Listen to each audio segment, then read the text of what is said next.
आमच्या डॉक्टर बाबासाहेब आंबेडकरांनी संविधान लिहिलं आणि त्या संविधानामध्ये कोणत्याही जाती पंथाचा समाजाचा कोणत्याही कुळाचा व्यक्ती असू द्या पण तो भारताचा नागरिक आणि वय वर्ष 18 पूर्ण झाले की त्याला एक अधिकार दिला आणि तो अधिकार म्हणजे शस्त्ररूपी मतदानाचा.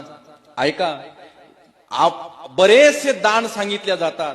कन्यादान, मुलगी नाही कन्यादान करू शकत नाही. ऐका, रक्तदान, एखादा रोग आहे वजन कमी आहे रक्तदान करू शकत नाही. भूमिदान, भूमीच नाही दान कुठून करणार, नाही का. संपत्ती दान, संपत्तीच नाही दान कुठून करणार. अनेक अनेक दान आहेत, प्रत्येक दान प्रत्येक जण करू शकत नाही. पण एक दान आहे, त्या दानाचं नाव आहे महाराज मतदान.